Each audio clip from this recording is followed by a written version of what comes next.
Он чыгылага бесейгар хүрба ахсыз пленарное заседание Илтумеммет о дистанционном электронном голосовании день законопроекта аявита. Бастан кырдыкка законопроект чой курдукте. Еги была на дистанционно колостыхатын хэп, не доходя до избирательного участка.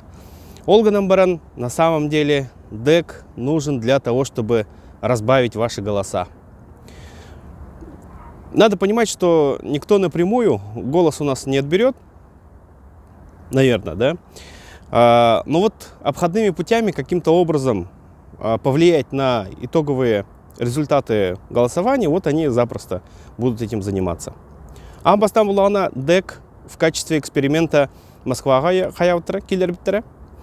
И вот уже в прошлом году, массово в прошлом году показали, для чего на самом деле нужен ДЭК, для того, чтобы побеждали провластные кандидаты.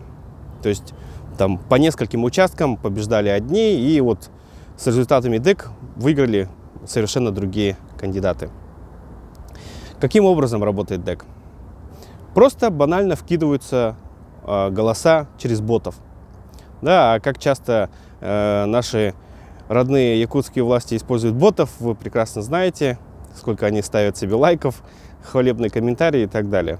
Поэтому, вот если у них будет такой инструмент, как ДЭК, то нормальным выборам придет конец. Мы буквально, и в прошлом году, да, тем более в прошлом году доказали, что выборы работают, что они нам нужны. И вот прошли выборы тоже.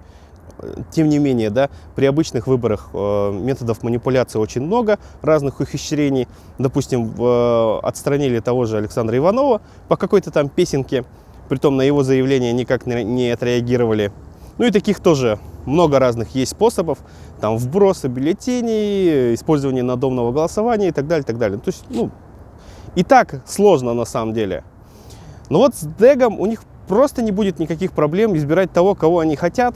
Просто будут вытаскивать результат, который им удобен. Таким образом, они могут и какого-нибудь пришлого варяга в себе в главу выбрать, и ничего с ними не будет.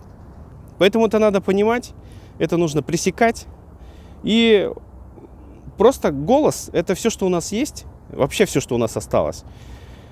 И избирательное право в целом, да, это одно из немногих инструментов, которые через голосование можно прийти к каким-то эволюционным изменениям.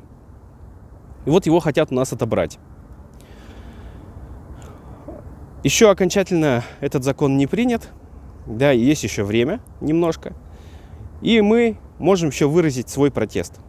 Именно поэтому я написал заявление на митинг.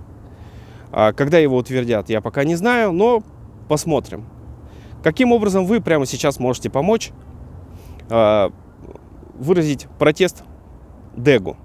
Распространите это видео.